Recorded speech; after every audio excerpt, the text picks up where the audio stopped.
Sama Pak. Selamat selamat sore teman-teman. Jumpa lagi nih sebelum libur panjang ya.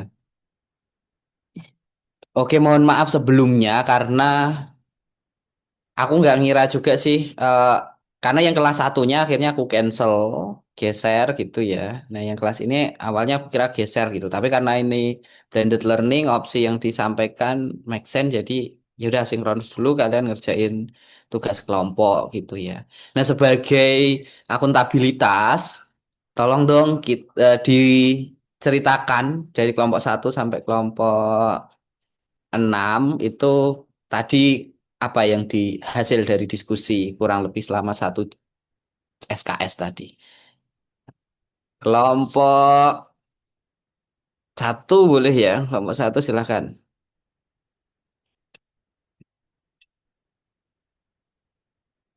Udah ada belum? Kalau belum ada nggak apa-apa kita geser ke kelompok dua.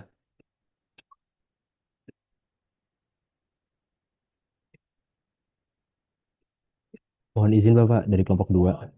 Oh Oke, ya, kelompok dua. Ya, Fik. Atau kamu sama siapa, Fik? saya sama Ata sama Intan, Pak. Oke. Tadi kalian apa yang hasil dari diskusi per saat ini? Diskusi tadi kami baru menentukan kasus apa yang mau kami ambil, Pak. Dan kami bersepakat untuk mengambil kasus yang baru-baru ini itu Aceh Tamyang, Pak. Jadi nanti eh, kita nanti baru akan melihat lebih dalam lagi terkait isunya dan nanti akan dikerucutkan nanti isu mana dari eh, si Aceh Tamiang ini yang akan kami jadikan apa diskusi kami begitu Pak. Jadi eh, Oke. Mhm. un- jadi untuk isu utamanya Aceh Tamiang, cuman untuk dalam penerapan sistem pengendalian manajemennya itu nanti masih akan kami diskusikan lagi. Oke, yang Seperti itu, Pak. aku pengen mastiin karena kita kerangkanya SPM tapi ada SP-nya, sektor publik. Jadi kalian nanti ngambil objeknya yang publik ya, pastikan apapun itu, entah di Pemdanya misalkan atau kamu mau kearahkan ke KL tertentu, silahkan aja gitu. Tapi publiknya harus di-highlight ya. Iya. Untuk teman-teman yang lain juga publiknya bisa diarahkan ke BUMN misalkan kalau kalian mau itu bisa. Oke. Makasih ya teman-teman dari kelompok dua. Kelompok tiga, silahkan. Pak, kelompok tiga ada saya, Prita, dan Hmm. Kana, Pak. Tadi kami Mm-mm. berdiskusi, Pak. Jadi karena kami kebetulan bertiga sama-sama kerja di KPP, kami tadi berdiskusi mengangkat isu tentang penilaian pemeringkatan pegawai yang SABCD itu, Pak. Nah, tapi setelah kami diskusi agak lanjut, kami terpentok pada SABCD ini kan memang sebenarnya bagus ya Pak pemeringkatan, tapi isunya kan adalah Mm-mm. senioritas dan konflik of interest dalam implementasinya di kantor.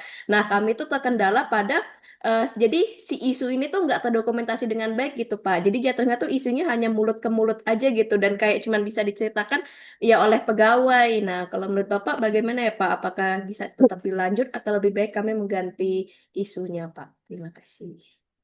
Em, kamu bisa pakai data misalkan kalau kamu mau survei. Jadi kayak bukan dari mulut ke mulut tapi kamu datakan yang mulut ke mulutnya tadi misalkan mereka mengisi survei itu bisa sih. Arahnya gitu. Jadi Itu boleh nanti ya Pak. Jadi boleh boleh boleh. Cuma ini ya Pak. concernnya itu ya gimana? Ya. Ya berarti boleh kayak misalnya untuk identifikasi isu masalah itu kita bikin survei dulu kepada pegawai saya di KPP saya, KPP Prita, sama KPP Kana gitu ya Pak ya. Oke. Terkait Bisa bisa. bagaimana tanggapan mereka terhadap SABCD ini gitu ya Pak. Bisa banget. SABCD ini selalu muncul kalau alih program tuh. Jadi keresahannya banyak gitu ya, gitu. Aku nggak tahu apakah udah ada yang pernah membahas. Yang di tugas-tugas sebelumnya ada sih, tapi karena nggak terpublish jadi nggak bisa disitasi juga ya. Tapi kalau kamu misalkan, jangan-jangan udah ada yang bahas itu di jurnal. Kalau kamu nemu itu tambah kuat lagi. Tapi kalaupun nggak nemu itu, ya udah kamu arahkan ke tadi misalkan survei. Ya, aku rasa bisa sih kamu explore kayak misalkan dari berita pun misalkan ada opini di website. pajak atau di dulu Sika atau di forum apapun yang membahas tentang itu bisa dijadikan.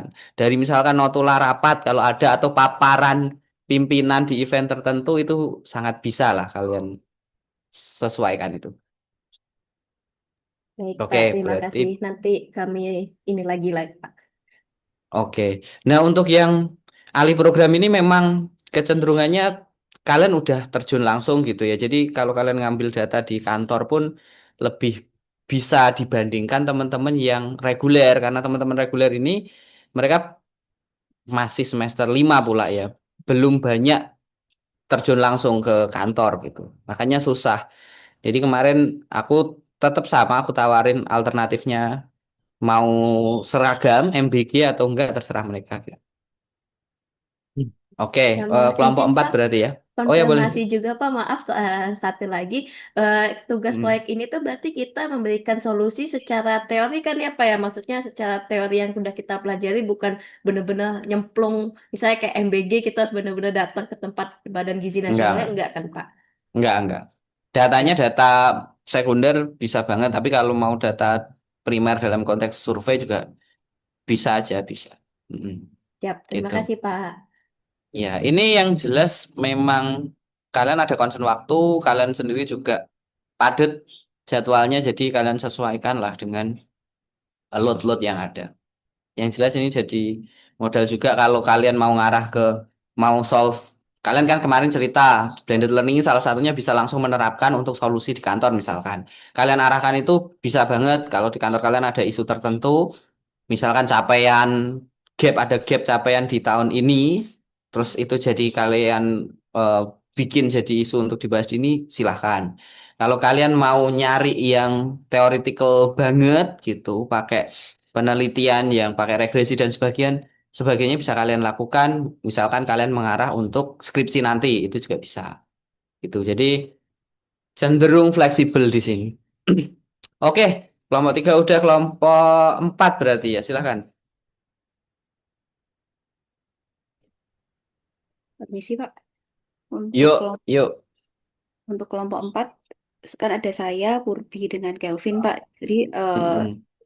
sudah bahas, mungkin ada dua topik, ini masih pilihan aja sih, Pak. Yang pertama terkait, kan kami bertiga sama-sama dari DJP, Pak. Jadi untuk Hmm. dulunya itu absennya menggunakan web yang dimana itu hanya cukup hanya lokasi saja yang dibutuhkan. Sedangkan yang sekarang itu kan perlu eh, apa namanya absen dengan wajah juga, Pak. Nah, mungkin mengukur untuk efektivitas dari aplikasi yang terbaru. Kan kalau dulu kan, sedangkan yang kami tahu, yang pernah kami dengar, mungkin kami di antara ketiga tidak melakukan ya, Pak. Itu bisa pakai Fix GPS gitu. Yang pernah kita dengar aja, Pak, gitu. Nah, sedangkan Oke. kalau yang aplikasi yang sekarang kan tidak bisa itu.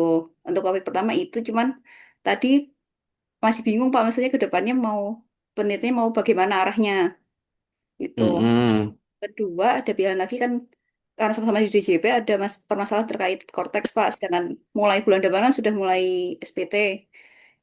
Jadi mungkin lebih ke persiapan internalnya, Pak. Karena kalau kita membahas sistem secara nasional kan agak terlalu luas ya, Pak. Jadinya mungkin sistem dari persiapan dari internal KPP aja, Pak. Seperti pengadaan tech center yang kerjasama dengan kampus atau bagaimana gitu.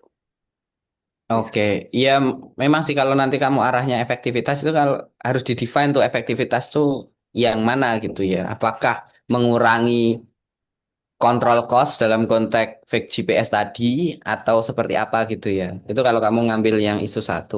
Kalau mau yang, aku setuju kalau yang kedua dalam konteks internal kantor. Kantor yang mana? Apakah kantor yang dari kalian bertiga yang paling bagus atau yang paling siap atau sebaliknya terserah. Atau kalian bandingkan juga gitu bisa aja. Bagaimana di tiga objek itu apa persamaan dan perbedaannya misalkan. Oh, siap. Terima kasih, Pak, masukannya. Oke. Oke, kelompok 4 clear, kelompok 5. Ya, izin Pak. Saya anggota kelompok 5, anggotanya 3, saya sendiri, Mas Putra, dan Mbak Clementine. Nah, objeknya atau tempat penelitiannya itu kami pilih Kabupaten Sarolangun. Karena Mas Putra ini ada banyak hal yang ingin disampaikan Pak dalam proyek kali ini. Tapi untuk judulnya masih ada beberapa opsi, cuman kami kerucutkan jadi pilihannya jadi dua. Yang pertama terkait motivasi ASN akibat sistem insentif yang lemah. Cek, apa perlu saya ulangi Pak? Iya, aku kelempar ya. Sorry, sorry. Ayo, Lut. Eh, Saya mulai dari awal aja, Pak. Dari kelompok 5 tadi anggotanya saya, Mas Putra, dan Mbak Clementine. Untuk tempat penelitiannya itu di Kabupaten Sarolangun. Sedangkan untuk eh, topik spesifiknya kami kerucutkan jadi dua sih pilihannya. Cuman mungkin sambil jalan nanti mungkin ada opsi lain. Saat ini yang pertama adalah motivasi ASN akibat sistem insentif yang lemah nih di Kabupaten Sarolangun, atau yang kedua cultural control dalam eh, proses pengadaan barang dan jasa di sana, Pak.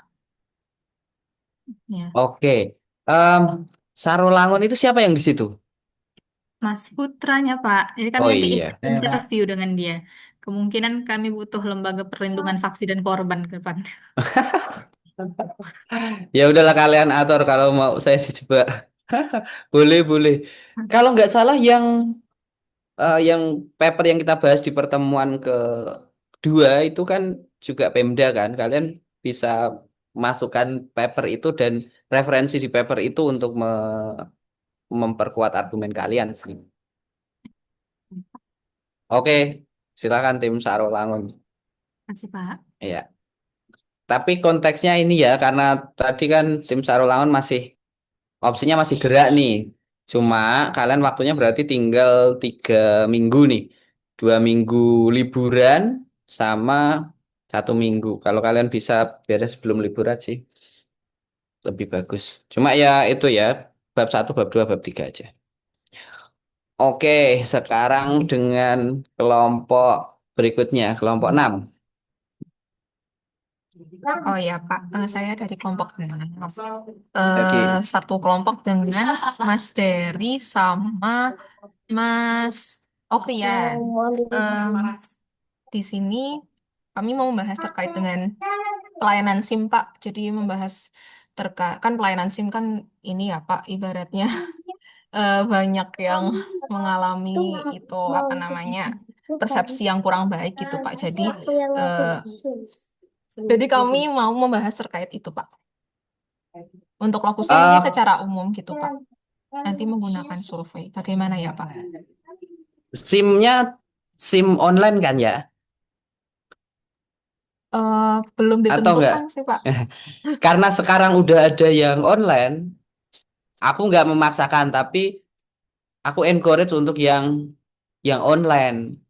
Karena kan alur berpikirnya ada masalah nih di pelaksanaan di SPM, SP alur SIM waktu itu. Terus muncul solusi SIM online gitu. Nah, itu akan masuk tuh kalau kalian itu. Tapi kalau kalian ngarahnya ke SIM yang manual aja, nanti kan kami udah punya gitu loh. Katakanlah rekomendasi, nanti kalian akan mudah untuk disangkal. Kan kita udah punya SIM online ya gitu. Tapi kalau di online-nya untuk meningkatkan online-nya kalian bisa gitu. Kalau ada yang pas lagi apalagi kalau misalkan di kelas kalian ini ada yang mau pas ini ya, pas mau ngurus SIM. Nah, itu kan bisa jadi langsung tuh kalian. Gitu barangkali ya. Tapi kalau kalian masih memang mau protes tes yang bentuknya angka 8 itu ya nggak apa-apa juga. Kayaknya itu sih yang bikin di Jakarta terutama kalau motor tuh langsung selap-selip ya karena tesnya aja kayak gitu. Mereka membuktikan di lapangan bahwa oh ternyata mereka ahli nih buktinya. Yuk kelompok 6 terima kasih kelompok 1 ya. Eh, cek Yuk Bang. suara saya terdengar Masuk Pak? Bang. Oke Masuk. Pak. Jadi tema besar yang bakal kami bahas ini setelah kami diskusi dan agak saya tekan kelompok saya. Jadi yang dibahas adalah terkait dengan KDMP, KDKMP. koperasi desa kelurahan Merah Putih. Mungkin kalau misalnya dari segi apa namanya latar belakangnya itu kan, kalau KDMP ini sebenarnya tujuannya mulia ya sebenarnya. Gimana desa itu bisa diberdayakan gitu. Nah, tapi kalau misalnya dalam implementasinya ini agak beda-beda. Jadi kalau misalnya kayak kendala-kendalanya itu regulasi-regulasinya itu masih sering tabrakan. eh, Kepala desa sama pengurus desanya juga resisten gara-gara dana desanya bakal dipotong kalau misalnya mereka nggak bisa bayar pinjaman mereka. Jadi em, kami mungkin ngangkatnya itu terkait dengan gimana yang seharusnya dengan apa yang udah terjadi sampai saat ini terkait dengan KDKMP ini, Pak. Oke, ada lagi Bang?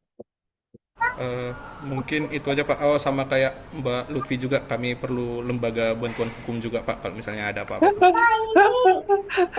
Tapi kenapa kamu maksa anggotamu? Karena lebih senior aja. Enggak, Pak, bercanda, Pak. Iya, iya. Gini ya, aku bentar, anakku minta ini dikit, dia mau tukeran kursi dia. Sorry, tinggal bapak-bapak. Ini ya, eh, apa yang disampaikan Bang Hamzah tadi jadi concern kita semua bahwa kita nggak discuss about ininya strategi sama objektif. Makanya tadi bilang KDMP itu bagus secara objektifnya, itu mutlak kita harus pakai kerangka itu semua. Strateginya oke, tapi di kontrolnya aja yang kita bahas, gitu ya. Jadi termasuk MBG kemarin kita juga gitu. Kita harus terlepas dari pro kontra, kurasa pro kontra yang harus jadi diskusi kita sebagai ASN adalah pro kontra dalam pengendaliannya gitu. Karena secara institusi dan eh, secara institusi dan sudah semestinya kita mendukung program itu. Konteksnya adalah bagaimana kita membawa program itu ke lebih baik dengan pengendalian manajemen yang ada. Itu ya. Oke, lanjutkan aja teman-teman. Terima kasih sekali untuk itu. Di sini berarti nanti di minggu depan aku siapkan link untuk pengumpulannya gitu. Dan aku baru akan baca pas kalian UTS nanti gitu ya. Sehingga nanti di pertemuan pertamanya, berarti itu kita udah ini dong, ketemu offline dong. Oke, menarik di nantikan ya di Februari itu ya. Di Februari kita ketemu online. Semoga diskusi lebih seru lagi gitu. Oke, terima kasih teman-teman. Kita akan masuk ke pembahasan hari ini ya. Nah, kita akan diskusi tentang kalau kemarin kita membahasnya tentang kontrol mekanisme dan segala macamnya, sekarang kita akan lebih spesifik ke konteks resultnya result apa gitu.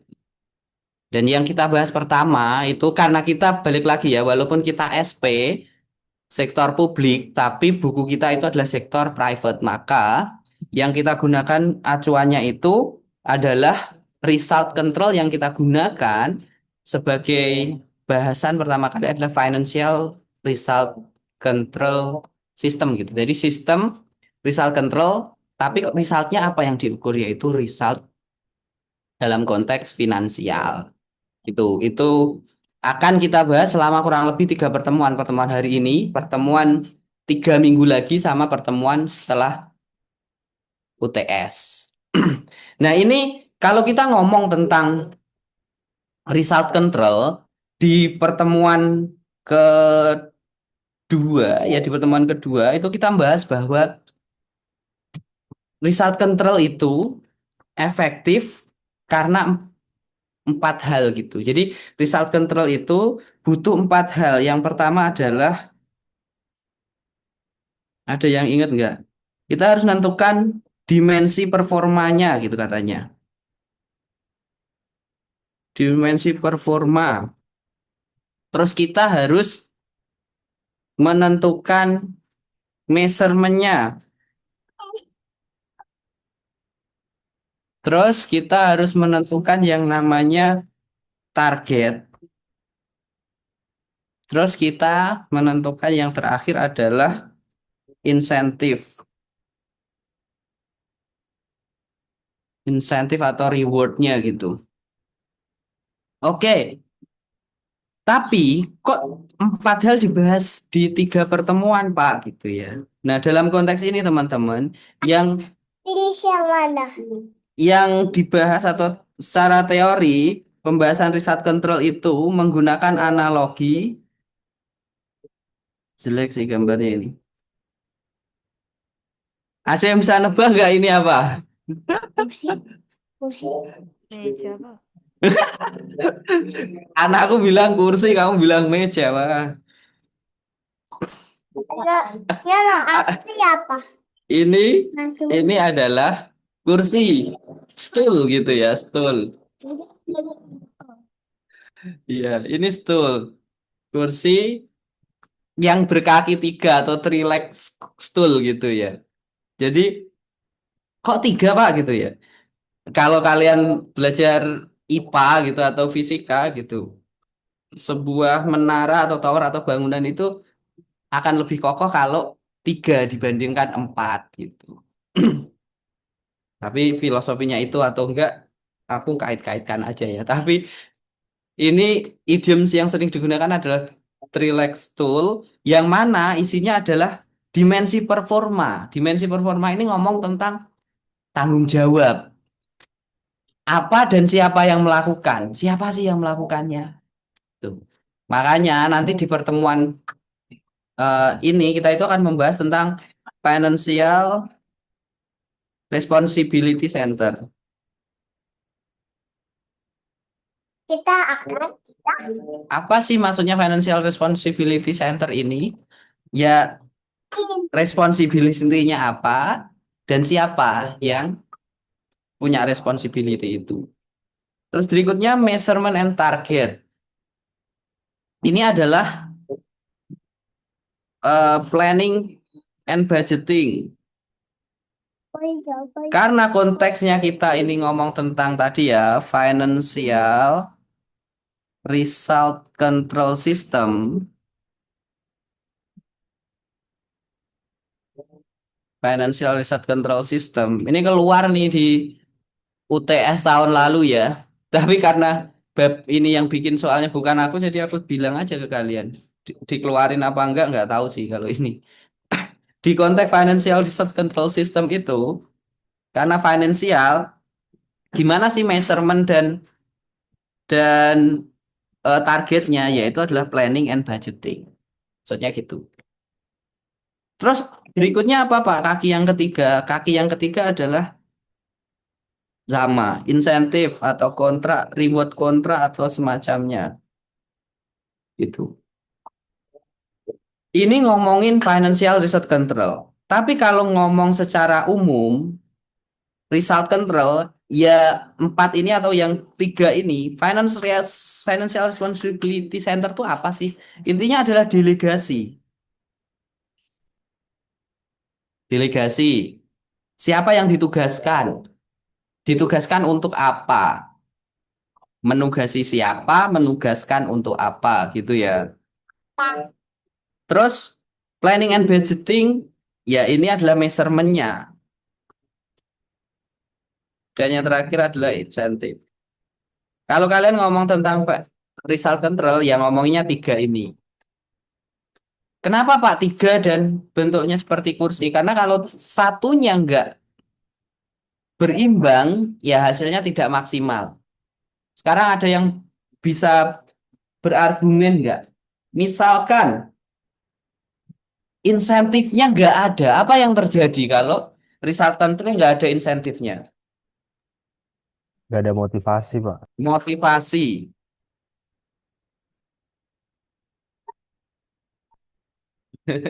Benar, aku masih ngobrol, maaf ya. Motivasinya akan turun. Nah, kalau measurement, nggak ada measurement, apa yang kurang? Apa yang hilang? Masalah apa yang akan timbul? Lack of direction. Siapa? Iya, nggak ada direction di sini.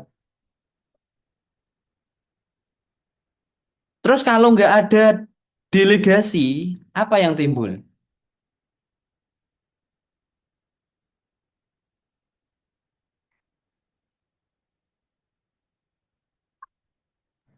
Lack of direction sama personal limitation, Pak.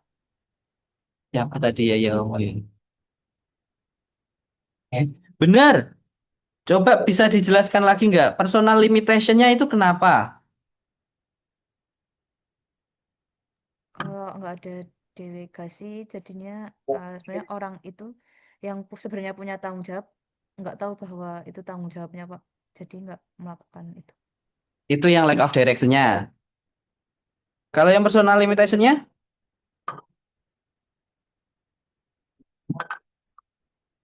Jadi kemampuannya nggak dikeluarkan untuk melakukan suatu tugas, Pak. Oke, terima kasih ya. Benar bahwa ada limitasinya gitu. Limitasinya kalau selama ini yang lebih dibahas adalah limitasi yang karena tidak mampu gitu ya. Tidak bisanya adalah tidak mampu. Nah, ini limitasinya adalah karena terbatas di otoritas gitu. Nggak ada authority sehingga nggak bisa melakukan gitu. Ada limitasi di situ. Maka Trilex Tool ini haruslah semuanya ada. Gimana caranya? Kita akan bahas satu-satu dulu di pertemuan ini yaitu adalah financial responsibility centernya dulu. Bahwa ada yang bertanggung jawab, ada yang bertanggung jawab untuk melakukan sesuatu dalam konteks finansial. Kenapa financial responsibility ini responsibility center ini menjadi result control yang kalau buku bilangnya paling banyak diterapkan? Ada yang punya pendapat nggak?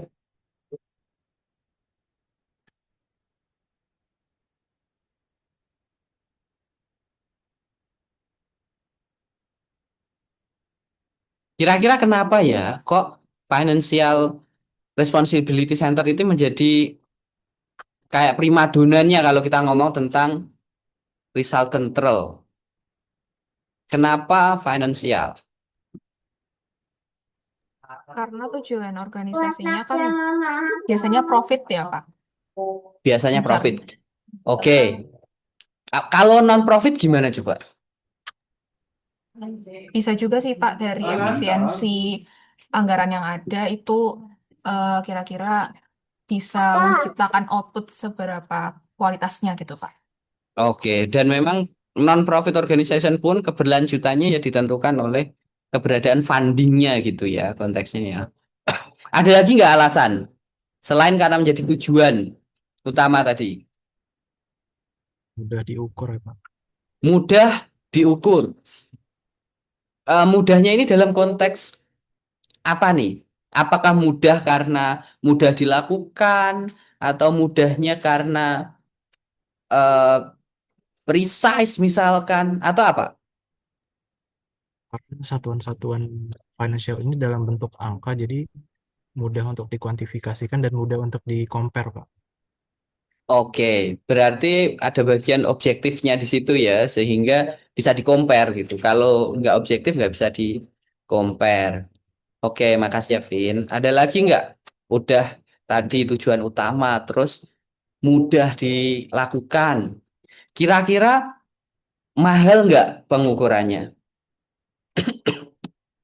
Kalau Kelvin gini nih.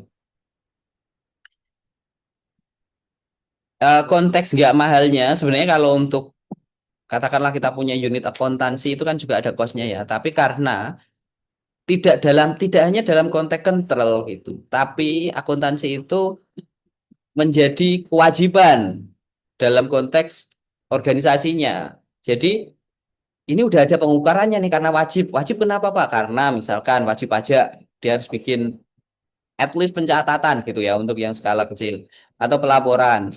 Untuk yang masuk bursa apalagi dia harus bikin laporan keuangan. Nah, sehingga itu menjadi relatif murah gitu. Ada lagi nggak selain itu?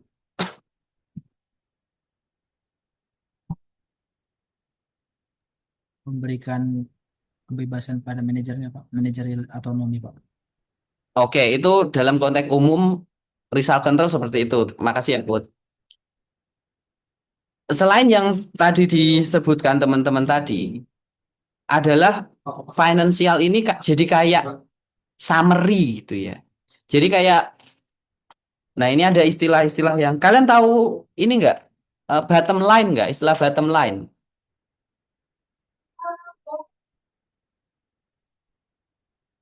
Ada yang atau ini dalam konteks akuntansi bottom line-nya itu di mana sih? Ada yang pernah dengar atau pernah belajar tentang ini nggak? Kalau akuntansi kita bikin ini ya, kita bikin eh, net profit. Coba kalau mau net profit itu yang pertama apa teman-teman? Gross margin.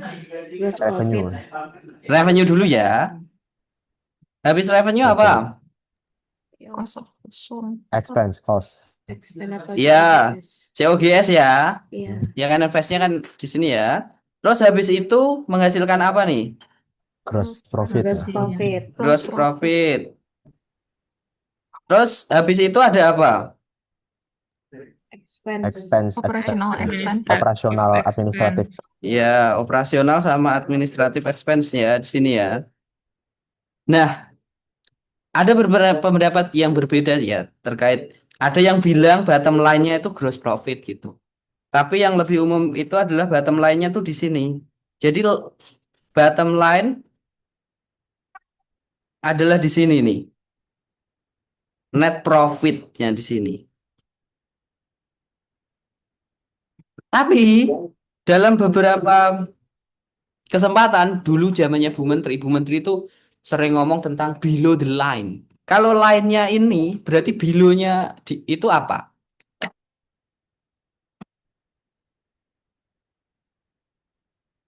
After tax. Apa? After tax. After tax. Eh, oke, bisa, tapi after tax tuh biasanya eh, masih masuk di bottom line ini gitu ya. After tax. Terus apa lagi kira-kira? Retain earning. Return earning, Pak. Retain earning. Earnings. Kayaknya belum di sini deh. Ini karena di eh, loss profit ya ini ya. Kalau misalkan kalian jual mesin, ada loss sama atau profitnya itu masuk di mana? Non operasional. Cost non operasional. Ya atau extraordinary ya. Dulu disebut extraordinary gitu. Tapi sekarang kan nggak disebut extraordinary ya. Atau hal-hal yang terkait dengan investment itu tuh apa namanya adanya di sini. Below the line itu adalah hal-hal yang bukan aktivitas day to day activity gitu. Kalau bisnisnya bukan bisnis properti, kalau jual propertinya ya itu berarti extraordinary itu. Itulah yang sering terlewat gitu. Dalam konteks pembahasan kita yang digunakan sebagai financial responsibility itu biasanya di bottom line gitu. Makanya muncul profit center. Profit center. Selain profit center, yang kalian tahu kan kalian udah belajar ya, udah bikin mind map ya. Ada center apa lagi? Investment center. Cost center. Investment center. Cost center. Ini pentingnya apa yang apa? Iya. Apa lagi? Yang ini. Revenue center. Center, Pak. Revenue center. Oke, ini supaya karena kalau kalian ngomong bareng aku nggak tahu nggak teridentifikasi siapa yang ngomong. Eh, Kana deh. Kana revenue center itu contohnya apa Kana?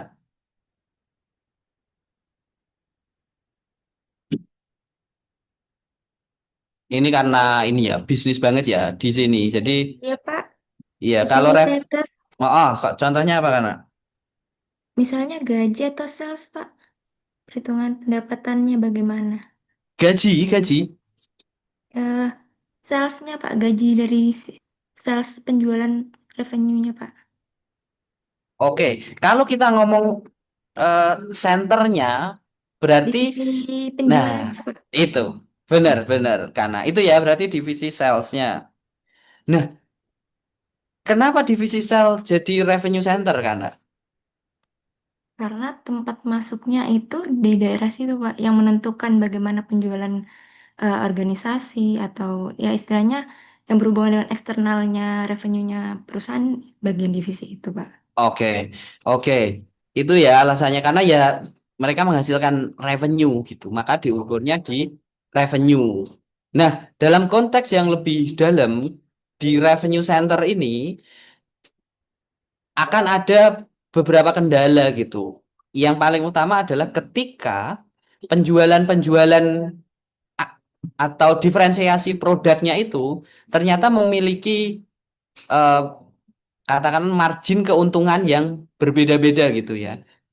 Contohnya apa Pak? Ada yang jual mobil, terus ada sampai yang jual partnya gitu ya. Nah, kalau secara persentase keuntungannya itu part jauh lebih besar daripada mobil, bisa jadi mengarahkan orang untuk fokusnya dijual yang kecil karena lebih cepat dibandingkan mobil yang lebih lama misalkan. Sehingga revenue center ini akan efektif ketika konteks diferensiasinya itu memiliki eh, margin atau memiliki beban cost yang sama. Nah, pertanyaannya adalah gimana kalau di revenue center di sales itu yang dihitung secara ketika menentukan target atau ya di saat resultnya itu tidak hanya pendapatannya, tapi kok enak kamu pendapatan tok sementara bisa jadi kayak kasus yang waktu itu kita bahas ada retur gitu. Jadi kalian nggak fair nih kalau kalian cuma revenue tok. Gimana kalau kalian juga harus ditambahin beban-bebannya? Beban apa? Biaya untuk apa namanya untuk penjualannya dan sebagainya. Apakah masih tetap menjadi revenue center, teman-teman? Misalkan dikasih biaya komisi gitu. Karena ketika menjual revenue ternyata pakai reseller atau pakai affiliate, afiliator gitu. Yang harus ada affiliate fee, ada sekarang Shopee kan banyak gitu-gitu ya. Ya benar kalian bisa menjual 100 juta tapi ternyata untuk fee-nya itu bisa 80 juta sendiri misalkan. Nggak fair dong kalau kamu cuma dihitung revenue-nya tok. Kalau itu yang terjadi gimana? Apakah itu masih disebut revenue center? Tidak, Pak. Profit center. Masih jadi net revenue. Iya. Nah ini di detail ini ya teman-teman. Sebenarnya kita nggak akan fokus dengan membeda-bedakan itu, tapi karena ini frameworknya jadi penting. Ketika itu yang terjadi, karena yang dibebankan adalah revenue dan cost untuk menghasilkan revenue itu, tapi tidak dibebankan dengan COGS-nya gitu ya. Jadi bukan profit center.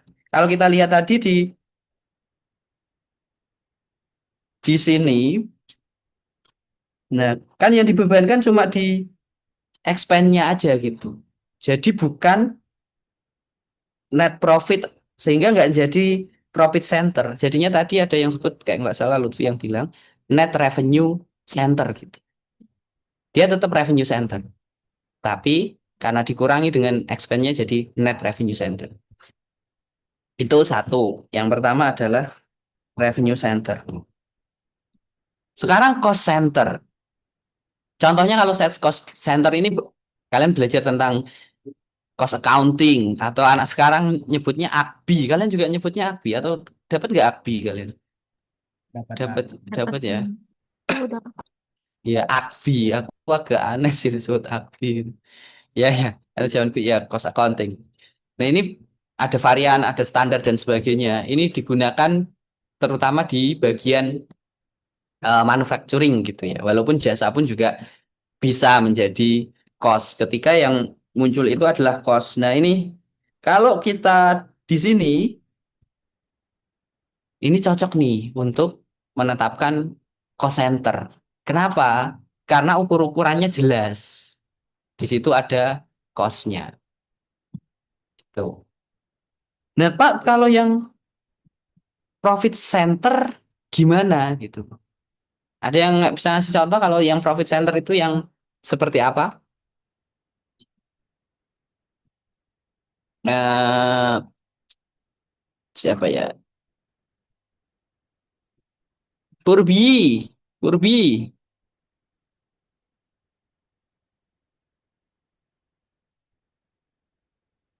Kalian kedengaran suara orang ngaji nggak?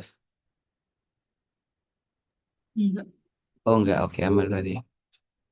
Oke, Purbi, ayo Purbi. Kalau menurut Purbi apa yang profit center?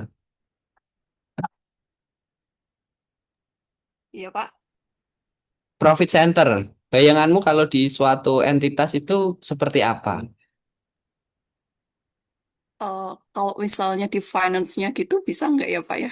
Tapi kalau di finance saya mikirnya dia mengelola profit tapi tidak menjalankan gitu berarti nggak bisa ya, Pak ya?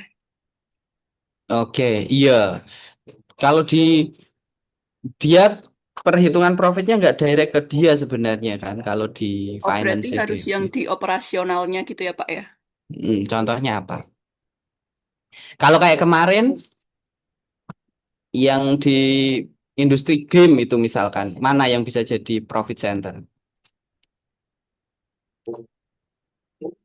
Oh, berarti ini kan harus mengelola semua biaya yang muncul dan juga salesnya gitu, Pak. Kalau manajer bagian ini yang manajer operasionalnya bisa nggak, Pak? Ya bisa.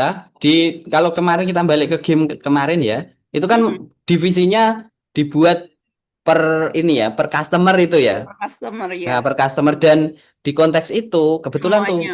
Iya, semuanya Pak. Berarti termasuk. proyek Mm-mm. manajer itu termasuk profit center ya, Pak? Iya, karena dia diberikan kewenangan itu. Ini baik teorinya ya teman-teman, tapi praktek-praktek yang terjadi itu inilah menariknya kalau ngomongin tentang eh, akademik gitu ya. Jadi teorinya gini, nanti di praktek tuh nemu hal baru, di twist gitu teorinya.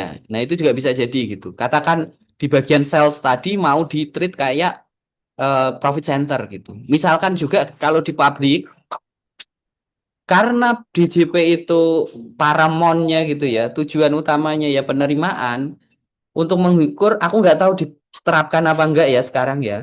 Untuk menghitung, mengukur kinerja dari penyuluh misalkan, atau dari humas, itu diarahkan juga untuk ke penerimaan. Dengan proksi-proksi, itu bisa dilakukan. Nah kayak gitu. Itu ketika diimplementasi. Teori, di twist, nanti jadi pendekatan baru, pendekatan baru, pendekatan baru. Makanya kalau kalian baca itu kan, ada profit center pun ada yang cost focus, ada yang eh, beda-beda ketika penerapannya gitu. Variasinya beda-beda. Nah, sekarang kalau investment center itu yang mana? Gitu. Ada nggak yang mau ngasih argumen? Kalau investment center tuh yang mana?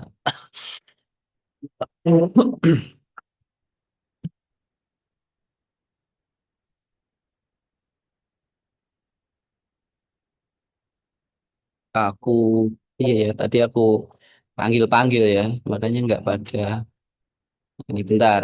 Siapa ya? Prita, kalau menurut Prita, contohnya apa yang eh, investment center? Mungkin di seperti manajer investasi gitu, Pak. Oke, manajer investasi. Menarik, menarik. Manajer investasi, makanya investment center. Iya bener. Ada lagi nggak? Anak perusahaan Apa? subsidiary, Pak, anak perusahaan. Oke, dalam konteks ini em, lebih banyak benar juga sih ya, karena anak perusahaan itu juga memungkinkan kalau dia punya anak-anak usaha lagi gitu ya, dia bisa kan ada parent, ada yang sampai bukan cuma anak tapi anak cucu gitu ya. Itu dia juga mengelola investment. Oke. Nah, kalau teorinya memang investment itu ya yang mengelola invest dalam konteks ini kalau misalkan kita ngomong pemiliknya suatu perusahaan ya, pemiliknya suatu perusahaan itu kan kita bisa lihat di sisi kanan dari neraca gitu ya. Apakah itu dalam konteks pemilik owner yang punya modalnya, kapital atau yang punya dalam konteks pinjamannya gitu, liabilities gitu. Yang secara finansial memiliki itu. Nah, kalau yang terkait dengan kepemilikan, yaitu berarti dia diarahkan ke investment. Aku mau break sebentar untuk nyari video dari Bu Stella Christy pas beliau ngasih apa namanya wejangan atau bukan wejangan sih, orasi ilmiah ke wisuda PKN STAN. Bentar ya, kenapa aku membahas itu? Karena di aku pernah bilang kayaknya ya, di konteks ASN atau pemerintah lah ya, itu ada kecenderungan fokusnya di cost. Padahal kita juga harus berpikir bagaimana nyari benefit gitu. Kalau cost besar nggak jadi dilaksanakan, padahal benefitnya berkali lipat dari itu, berarti kita ada opportunity cost yang besar yang hilang dari situ gitu. Nah, aku coba cari dulu. Bentar ya.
Nah, ini udah ketemu nih linknya. Bentar ya, masih muter tapi bisa nggak ya?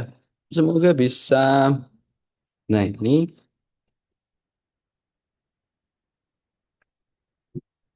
oke. Aku akan nyari di bagiannya beliau dulu ya.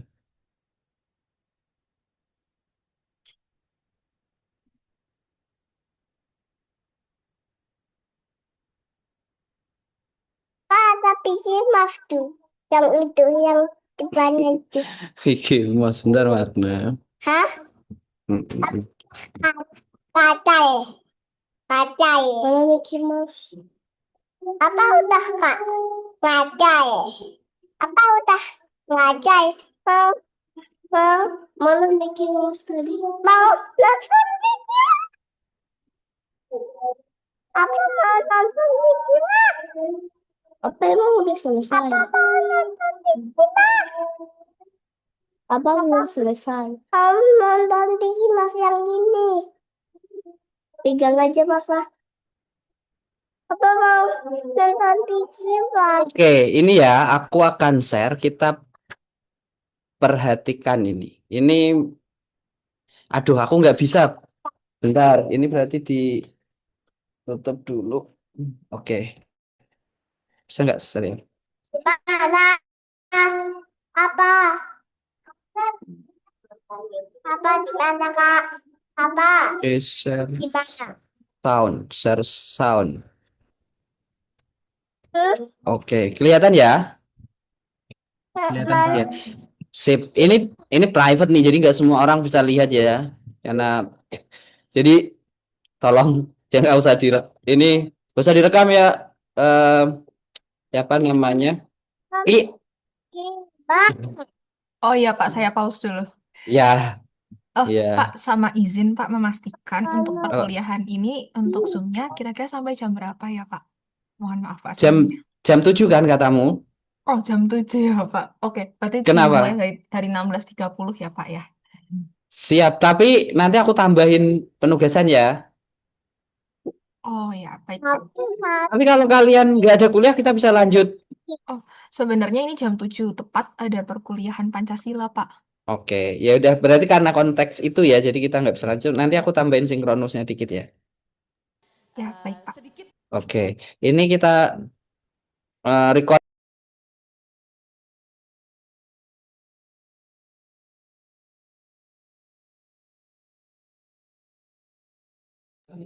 Izin Pak, masih ke mute Pak. Oh iya, makasih Vic. Aku nggak dapet paparannya juga ya. Di bagian videonya nggak ketampil juga paparan, jadi datanya nggak ada. Tapi poinnya adalah cost sama benefit. Nah, kita karena Financial Responsibility Center, isu itu menjadi penting. Menarik komen dari Lutfi tadi ya, ini kayak paparan anggaran, kenaikan anggaran, penambahan anggaran untuk Kemendikti gitu. Enggak sih kalau aku jadi Pak Purbaya yang dinaikin LPDP aja. Karena LPDP juga membiayai riset gitu. Jadi yang naik kita juga gitu di Kementerian Keuangan juga.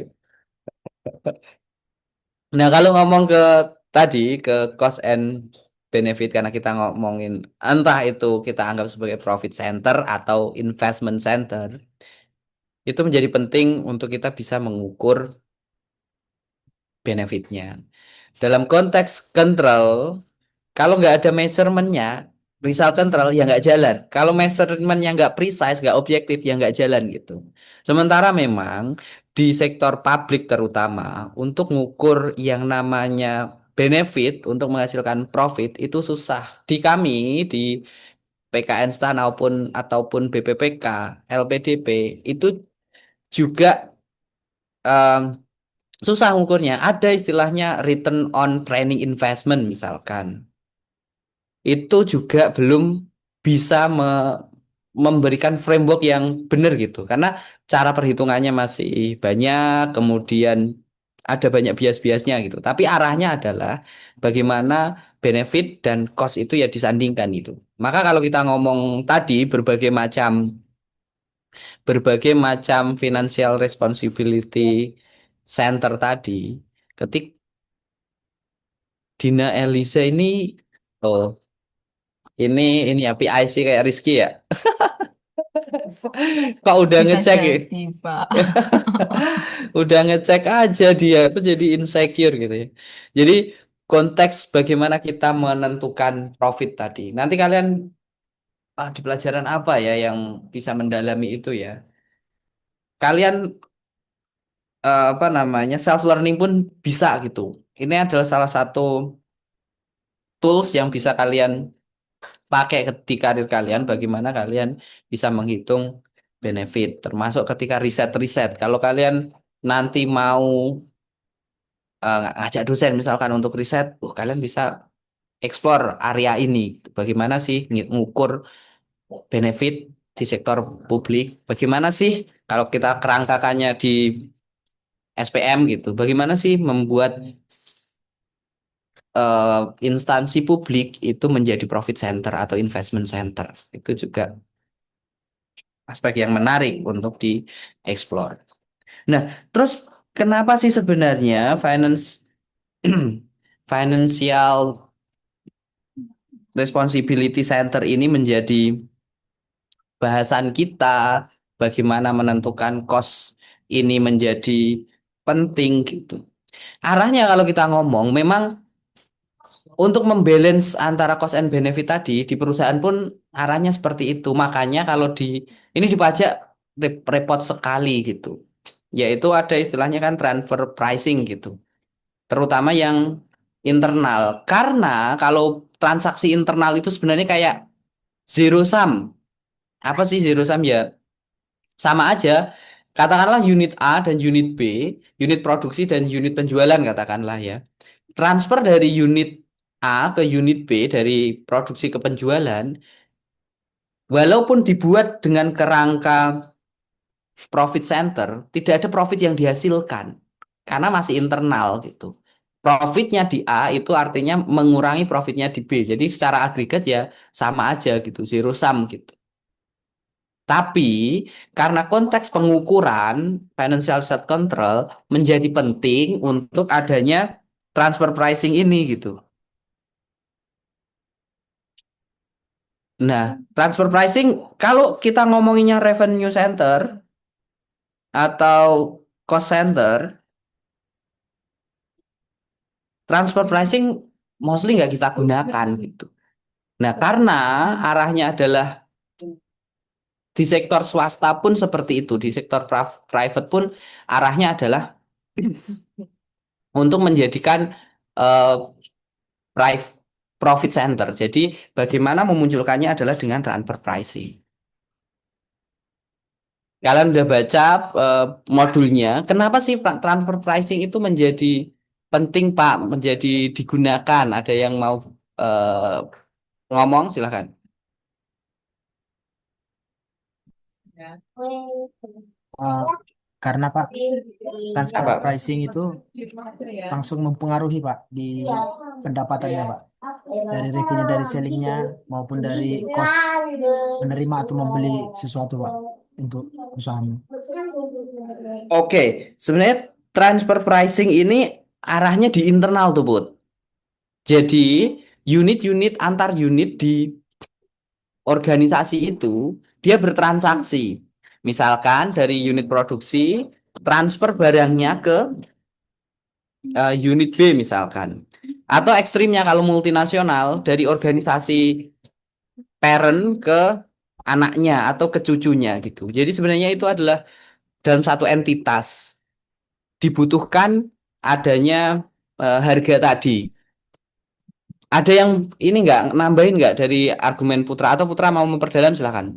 Oh iya Pak, tadi itu maksudnya itu harga-harga yang diketahui itu untuk mengukur kinerjanya Pak, kinerja dari Oke, masing-masing unitnya Pak. oke.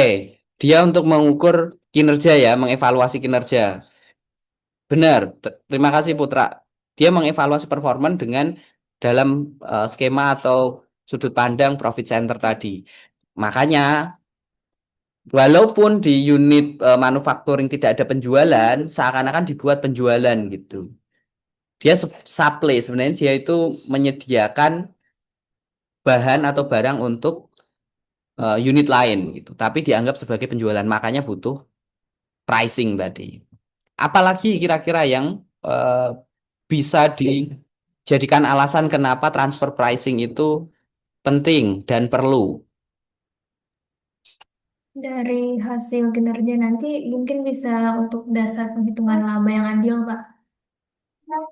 Oke, em, aku arahkan jawaban Clementine ini untuk menunjukkan ini ya sinyal ekonomi. Maksudnya gini, karena manufacturing dia sebenarnya tidak bikin profit gitu. Tapi karena yang digunakan adalah financial result control, jadi harus ada financial resultnya. Makanya ketika diarahkannya adalah profit center, dia menggunakan transfer pricing agar bisa dikuantifisir dari itu. Termasuk yang ini lawan kalian nih. Lawan kalian adalah ketika teman-teman yang di pajak terutama, transfer pricing ini digunakan untuk memindahkan shifting profit, memindahkan keuntungan dari satu unit atau satu anak usaha ke anak usaha lain. Misalkan multinational company yang punya di Singapura, punya di Indonesia gitu. Ketika dilakukan pelaporan di Indonesia karena tarif pajak, aku nggak tahu fix ya persisnya ya tarifnya yang lebih mahal mana, tapi ini ilustrasi saja. Misalkan di negara Indonesia tarif pajaknya lebih gede, ya udah barang dari Indonesia digeser profitnya ke Singapura. Caranya apa? Ketika anak usahanya di Singapura itu melakukan kebutuhan atau receiving barang gitu ya, itu dibikin transfer pricing-nya tinggi sehingga kesannya adalah atau justru rendah ya, dibikin rendah sehingga penjualan dari Indonesianya menjadi rendah, profit semakin rendah, yang dipajaki semakin rendah. Di Singapura itu yang tidak gitu.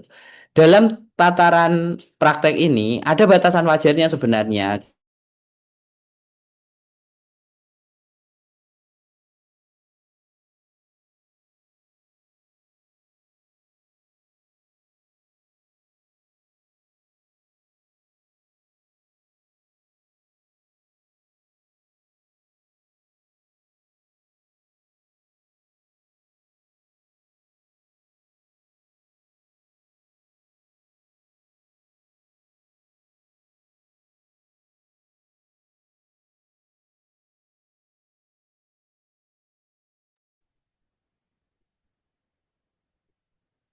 Izin bapaknya live ya. Lempar dia. Sebentar ya. Dia chat. Baterainya habis, guys. Aduh, ke-record lagi.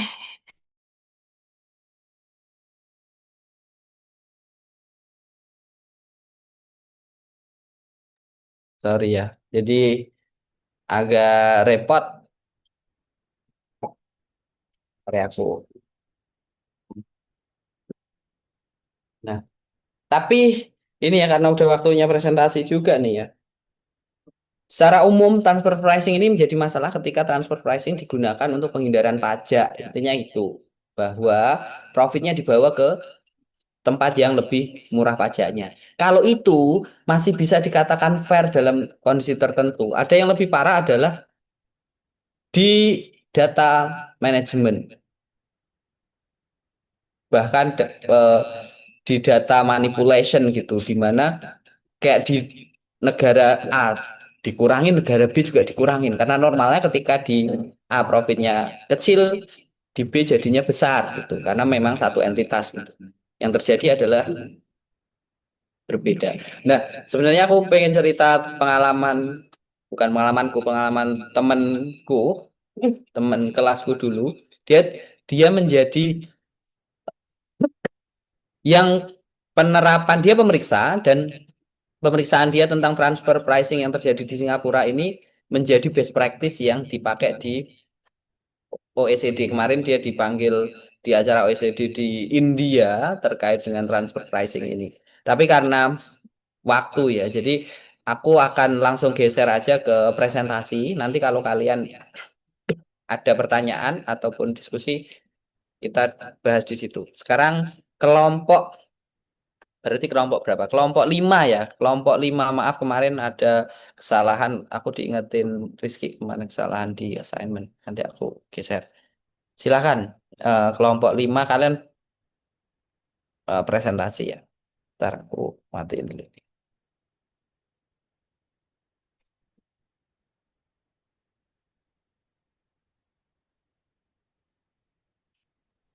Baik, izin share screen ya.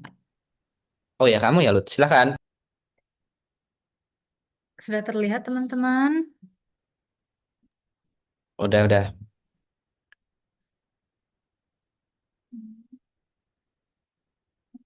Hmm. Oke. Assalamualaikum warahmatullahi wabarakatuh. Selamat sore Bapak dan rekan-rekan semua. Perkenalkan kami dari kelompok 5. Kali ini akan mengundang teman-teman untuk menyaksikan PowerPoint kami dari kelompok yang tidak punya power tapi berharap dapat poin. Kasusnya ada di bab 7 textbook kita Merchant. Ini tentang studi kasus dari perusahaan Global Investor Inc. Nah, kita akan lihat dulu gambaran umum dari perusahaan ini seperti apa dan kasusnya bagaimana. Nah, jadi si Global Investor Inc. ini adalah perusahaan manajemen investasi multinasional. Dia kantor pusatnya ada di New York, Amerika Serikat, dan dia juga punya beberapa anak perusahaan di 4 eh, negara, ya, London di Inggris, Tokyo Jepang, Singapura, sama San Francisco. San Francisco. Nah, aktivitas utamanya sebenarnya ada dua. Dia investment management yang basisnya riset, desain strategi investasi, trading yang terpusat di New York, serta client service berupa penjualan dan semacam advisory service ya tersebar di anak-anak perusahaannya. Oke. Nah, struktur tanggung jawabnya saat ini adalah anak perusahaan itu diperlakukan sebagai cost focus profit center. Jadi semua pendapatan global itu diakui di New York. Sementara anak perusahaannya yang di 4 titik tadi, London, Tokyo, Singapura, dan San Francisco tadi, hanya menerima reimbursement biaya plus markup 10%. Sehingga laba dari anak perusahaan ini jadi kecil. Nah, nanti next kasusnya ini adalah tentang transfer pricing. Jadi gambaran singkatnya adalah selama ini kan kita di perpajakan waktu masih di D3 dulu belajarnya, seolah-olah transfer pricing ini hanya masalah di otoritas pajaknya. Ternyata ini juga bisa menimbulkan masalah di internal perusahaannya sendiri, karena mereka kan punya target revenue dari masing-masing unitnya. Sementara revenue-nya ini dipengaruhi juga oleh transfer pricing transaksi di dalam internal mereka sendiri juga. Nah, ini sumber konflik utamanya. Ada 2 tokoh bisa disebut di sini. Yang pertama adalah Hoskin yang memimpin subsidiari di London, sedangkan si Davis dan Freeman ini eh, pimpinan yang ada di New York. Nah, Hoskin yang dari London ini menganggap anak perusahaan, khususnya di London dan Tokyo, kalau dari case yang ada di buku, dia termasuk 2 cabang terbesar mereka, telah menjadi profit center yang relatif otonom, di mana mereka juga ternyata membuka jasa-jasa di regional mereka. Nah, karena itu mereka menuntut alokasi pendapatan yang berbasis aset under management dan pembagian revenue yang lebih adil. Karena menurut mereka, reimbursement dari cost plus 10% tadi itu masih belum adil. Sementara Davis dan Freeman berpendapat bahwa hampir seluruh nilai investasi itu berasal dari riset dan strategi di New York. Oh iya, jadi si global investor ini memiliki semacam comparative advantage di mana mereka ini perusahaan investasi yang sangat berbasis akademik riset. Nah, dan risetnya ini dilakukan di New York. Jadi nanti strategi mereka ini akan dikasih tahu nih ke anak-anak perusahaan mereka untuk diterapkan. Karena itu mereka nganggapnya, oh risetnya kan ada di New York nih. Ya udah berarti sumber atau otak dari sumber penghasilan mereka ini adalah di New York. Yang mengakui pendapatan mereka juga seharusnya New York gitu. Nah, jadi transfer pricing tadi seperti saya dijelaskan sebelumnya, ternyata jadi masalah di internal suatu perusahaan itu sendiri. Pertama, dari persepsi kinerja subsidiari. Apakah dengan cost 10% itu sudah menunjukkan kinerja yang sesungguhnya? Terus juga kalau dari kepatuhan pajak kan ada arm length principle tadi, kalau di teori di buku mungkin ada market best price dan sebagainya. Sedangkan yang ketiga, dia penilaian jika subsidiari dijual, valuasinya berapa. Dan yang keempat adalah relasi dengan klien dan regulator lokal. Nah, untuk masing-masing propose dan eh, ya proposal terkait transfer pricingnya akan dipaparkan oleh rekan saya. Next. Baik, sebelumnya, sebelum kita menentukan model transfer mana yang paling sesuai untuk kepentingan global investor, saya akan menjelaskan model lama yang saat ini sudah berlaku di global investor. Saat ini global investor memusatkan seluruh pendapatannya di New York, sementara subsidiari hanya menerima reimbursement sebesar biaya lokal yang dapat dikendalikan ditambah markup 10%. Jadi sebenarnya subsidiari ini diperlakukan sebagai unit berbasis biaya, di mana fokus utamanya itu adalah pengendalian biaya, bukan pada penciptaan nilainya. Dan kelemahan dari model ini adalah model ini hanya cocok untuk service cost centers, bukan untuk unit yang ikut membentuk value proposition utama perusahaan seperti client services dan investment management. Dan juga dari model ini menciptakan pseudo profit centers, ya, di mana profitnya tidak mencerminkan penciptaan nilai dari subsidiari yang sesungguhnya. Model ini juga berisiko tidak memenuhi arm's length principle untuk fungsi inti seperti investment management. Jadi kesimpulannya model ini tidak lagi sesuai dengan realita operasional GI yang sudah memiliki local portfolio management dan local client mandates. Nah, untuk usulan model yang pertama dari Hoskin, dia mengusulkan alokasi berbasis aset under management ditambah pembayaran royalti 50% kepada pusat untuk R&D yang mereka lakukan. Nah, kelebihan dari model ini adalah model ini mengakui peran subsidiari sebagai profit center, bukan sekedar unit biaya, sehingga model ini relatif lebih sederhana dan mudah dikomunikasikan. Tapi kelebihan dari model ini adalah model ini berpotensi mengoverstate penciptaan nilai lokal karena alokasi labanya itu didasarkan pada AUM. Padahal sebenarnya AUM itu tidak selalu serta-merta sama dengan penciptaan strategi investasi. Strategi ini juga bertentangan dengan teori merchant, di mana sebenarnya revenue itu harusnya dialokasikan berdasarkan aktivitas yang mengendalikan hasil, bukan sekedar indikator volume seperti aset yang dikelola. Kesimpulannya, model ini terlalu agresif dan berpotensi menciptakan profit yang tidak kredibel secara ekonomis. Selanjutnya akan dipaparkan oleh Putra. Nah, selanjutnya itu ada model transfer pricing yang diusulkan oleh Davis and Freeman. Nah, di sini model transfer yang diusulkan ini menempatkan seluruh aktivitas investment management di New York. Model ini cukup konsisten ya dengan fakta kalau kegiatan R&D itu dan strategi utama memang harus ditetapkan di kantor pusat itu sendiri. Dengan pendekatan ini, pengendalian strategis menjadi lebih terpusat dan perusahaan dapat menjaga keseragaman kebijakan investasi secara keseluruhan. Selain itu, model ini juga menghindari profit shifting ke negara dengan tarif pajak yang lebih rendah, sehingga dari sisi tata kelolanya dan kepatuhannya, uh, usulan ini relatif aman. Namun, model ini memiliki kelemahan, yaitu mengabaikan local value added yang diciptakan oleh unit regionalnya, unit subsidiarinya, seperti polisi tailoring, peran sub-advisory, dan pengelolaan local client mandates. Akibatnya, kontribusi dari subsidiari ini tidak mencerminkan laba yang mereka terima. Kondisi ini bertentangan dengan prinsip yang di buku ya, karena uh, setiap unit itu, setiap subsidiari itu diberi akuntabilitas atas hasil yang mereka dapatkan atau yang mereka pengaruhi. Jadi secara kontrol manajemen, model ini melemahkan motivasi unit regional mereka karena tidak melihat hubungan yang jelas antara usaha yang dilakukan dengan kinerja keuangan yang diukur. Lanjut.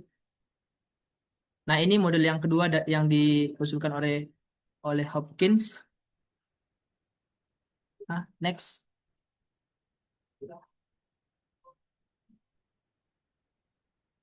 Next. Nah, ini. Nah, proposal yang kedua ini menggunakan pendekatan split business model, yaitu membedakan antara aktivitas client service dan investment management. Jadi model ini mengakui bahwa value chain global investor itu terdiri dari dua aktivitas utama. Sehingga penciptaan nilainya value added-nya itu tidak hanya di kantor pusat aja, tetapi di perusahaan anak juga, subsidiary. Dengan pendekatan ini perusahaan dapat menghindari semua laba yang menghindari secara ekstrim semua laba yang ada di New York maupun semua laba yang di subsidiary. Nah, kelebihan utama dari model ini yaitu kesesuaiannya dengan kerangka uh, kontrol manajemen karena labanya dialokasikan berdasarkan aktivitas yang benar-benar berkontribusi terhadap hasilnya. Namun, model ini juga memiliki kelemahan, yaitu pembagian kontribusi antara HQ dan subsidiary mengandung tingkat subjektivitas yang tinggi, sehingga berpotensi menimbulkan perbedaan persepsi mengenai keadilan. Selain itu, model ini juga lebih kompleks secara administratif dan meningkatkan risiko konflik antara HQ dan subsidiary, terutama jika mekanisme pembagiannya tidak dirumuskan secara jelas. Kesimpulannya itu, meskipun lebih kompleks dan berisiko konflik, split business model ini merupakan pendekatan yang paling mendekati solusi optimal ya, karena lebih mencerminkan penciptaan nilai dan mendukung evaluasi kinerja yang adil. Selanjutnya akan dijelaskan oleh Clementine. Oke, izin lanjutkan ya. Jadi masuk ke studi kasusnya. Yang pertama adalah kita diminta untuk menentukan metode transfer yang paling sesuai nih untuk tujuan organisasi. Tapi dia secara keseluruhan ya. Nah, kalau dari penjelasan Putra tadi, kan model yang paling sesuai dengan kerangka teori merchant itu adalah yang diajukan oleh Hoskins, yang kedua, yang setelah dia revisi. Tetapi eh, ada beberapa kelemahannya juga, seperti yang telah disebutkan. Jadi kelompok kami menawarkan untuk kita gabungkan dulu nih hal-hal positif dari eh, usulan-usulan orang-orang ini, kemudian kami dapat model yang diusulkan adalah hybrid transfer pricing model, di mana ada revenue sharing dan cost plusnya. Alasannya, kan tidak ada market price murni ya untuk jasa riset strategis dan manajemen investasi yang di internal. Jadi, market based pricing itu sulit untuk diterapkan. Sedangkan cost plus murni itu membuat kontribusi anak perusahaan yang benar-benar menambah nilai untuk keseluruhan grup mereka ini jadi ter-understate atau tidak diakui sepenuhnya. Sedangkan untuk revenue sharing dia murni, ya kalau dia murni dia berisiko mengoverstate. Jadi satu berisiko understate, satu risikonya overstate kontribusi subsidiary yang hanya sebenarnya mengeksekusi strategi pusat karena research and development-nya ada di pusat. Nah, perlu kita tanamkan prinsip bahwa sekali lagi tidak ada satu metode transfer pricing yang memenuhi semua tujuan. Lagi-lagi kita harus mempertimbangkan cost and benefit-nya, ada trade-off-nya. Nah, bentuk ideal untuk global investor ini adalah karena dia punya dua sebenarnya probis utamanya ditambah satu terkait royalti ke kantor pusat. Jadi, terkait client service atau pemberian advisory service tadi, revenue-nya dialokasikan berdasarkan asal klien karena masing-masing anak perusahaan itu memberikan jasa di wilayah-wilayah regional mereka. Nah, dengan cara ini nanti revenue-nya akan mencerminkan sumber anak perusahaan yang menghasilkan pendapatan tersebut sehingga mencerminkan revenue center logic. Sedangkan untuk investment management, revenue dialokasikan sebagian ke kantor pusat, headquarter-nya, dan sebagian ke anak perusahaan. Hanya jika terbukti ada local value added, misalnya melalui local portfolio management.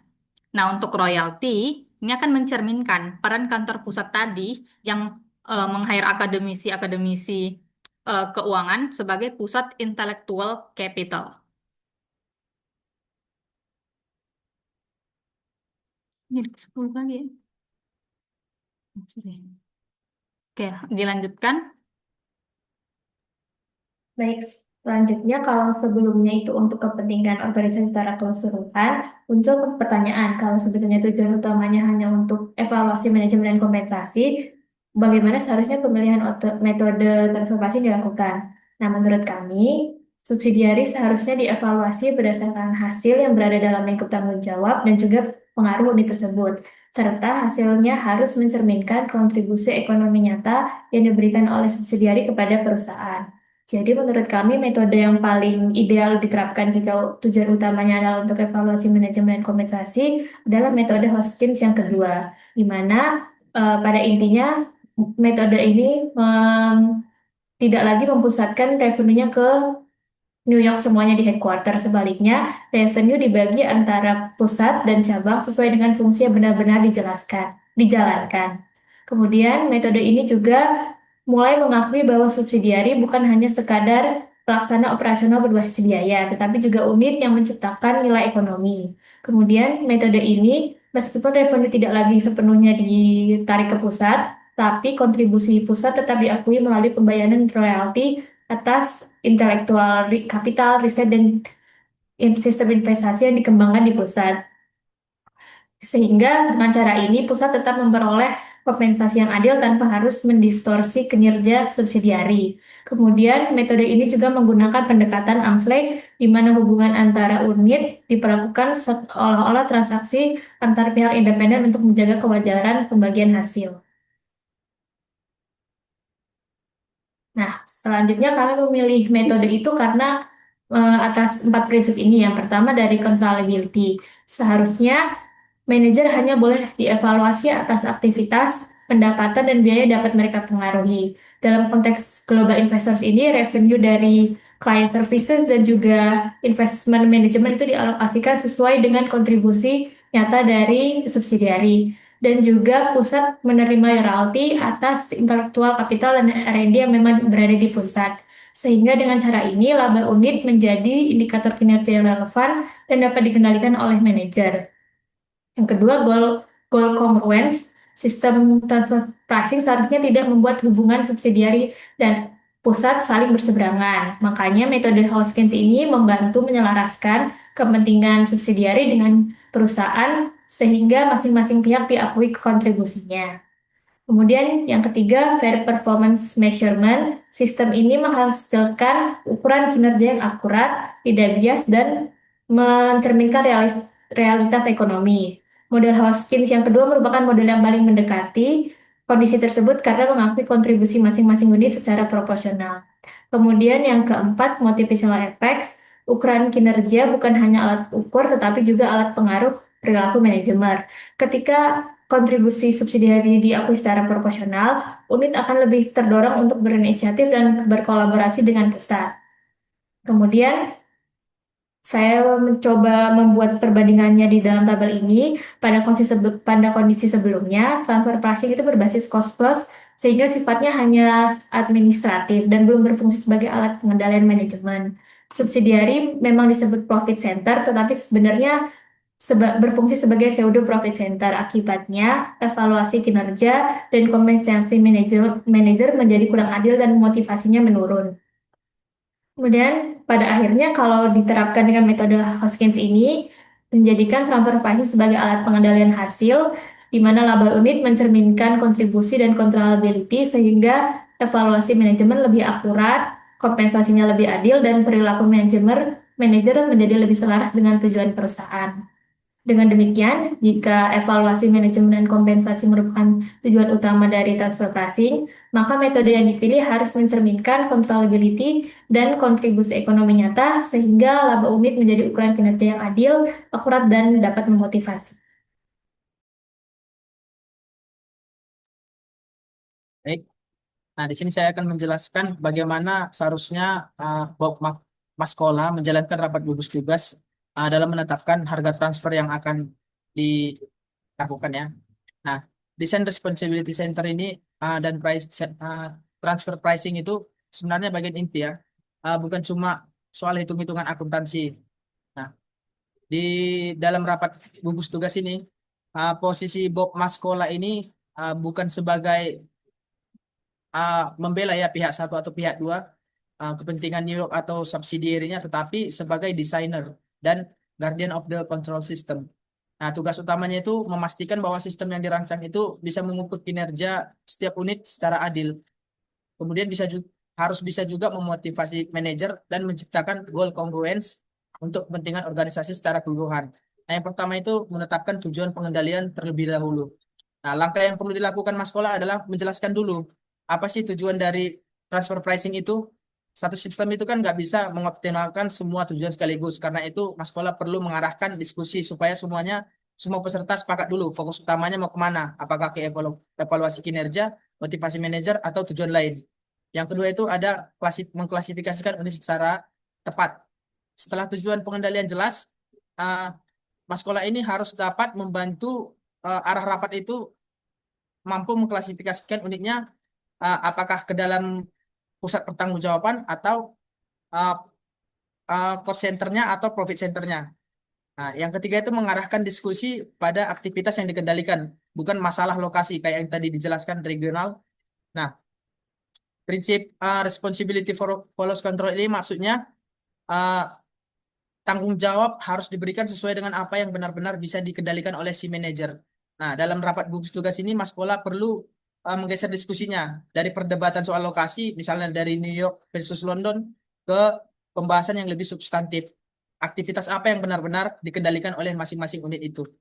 Yang keempat itu mengupayakan acceptability. Langkah terakhir ini